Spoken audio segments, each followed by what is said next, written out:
दिवाली का दिन था। 80 साल का हीरालाल और उसकी वाइफ आरामदायक कुर्सी में बैठकर चाय पी रहे थे।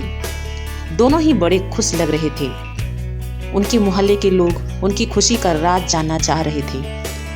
कुछ महीने पहले उनके मोहल्ले में रमेश का फैमिली आया था। रमेश की वाइफ मनोरमा अब मोहल्ले में चर्चा का मुद्दा बन रही थी।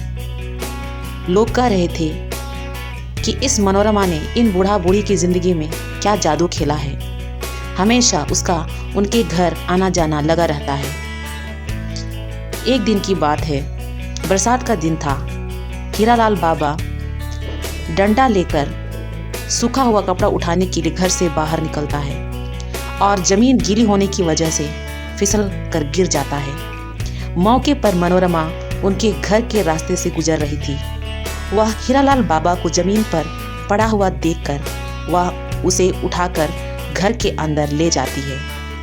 तब से उसका उस परिवार से अच्छा रिश्ता बन जाता है।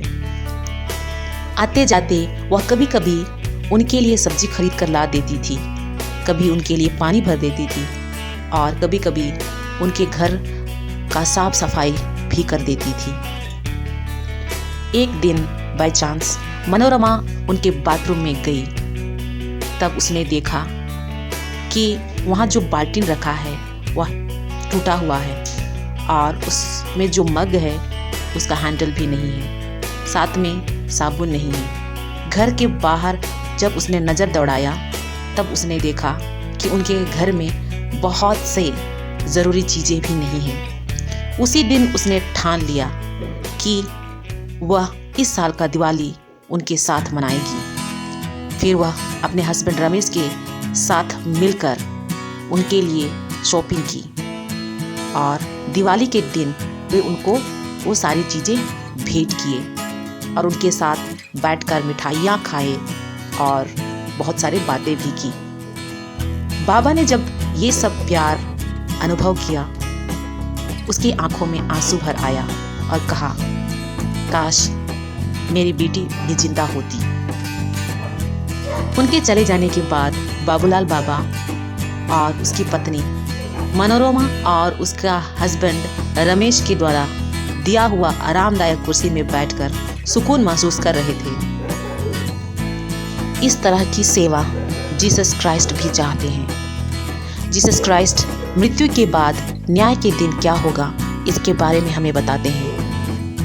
अच्छे लोगों से प्रभु कहेंगे, मैं भूखा था और तुमने मुझे खिलाया, मैं प्यासा था और तुमने मुझे पिलाया, मैं परदेशी था और तुमने मुझको अपने यहाँ ठहराया, मैं नंगा था और तुमने मुझे पहनाया, मैं बीमार था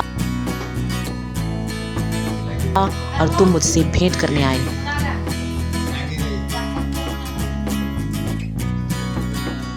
मैं बंदी था और तुम मुझसे मिलने आए। तुमने मेरे इन भाई बहनों में से किसी एक के लिए, चाहे वह कितना ही छोटा क्यों ना हो, जो कुछ किया वह तुमने मेरे लिए ही किया। हमारे जीवन में बहुत सी रियलिटीज़ हैं, उसमें मृत्यु भी एक रियलिटी है। हम पढ़ाई करते हैं नौकरी पाने के लिए, नौकरी करते हैं अच्छे से जीने के लिए, अच्छा मकान, अच्छा खाना, अच्छा कपड़ा पहनने के लिए, और हमें ये भी पता है कि एक दिन यहाँ से हमें जाना है और ऊपर प्रवेश पाना है। जिस तरह हम नौकरी पाने के लिए मेहनत करते हैं, तैयारी करते हैं, उसी तरह ऊपर स्वर्ग में प्रवेश पाने के लिए हमें तैयारी करना है। इसलिए हमारे अंतिम दिन को याद कर इस क्रिसमस की तैयारी हम थोड़ा हट कर करें बाकी वर्षों की अपेक्षा। क्रिसमस में जीसस आते हैं, वे आते हैं हमारे दिल में।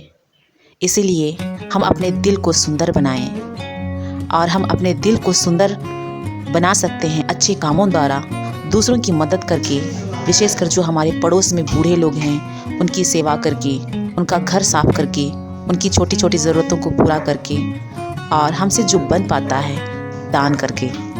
याद रखें, ये पुण्य काम हमें स्वर्ग जाने का दरवाज़ा खोल देगा। एक कहावत है, मुंह में राम राम और बगल में चूरा।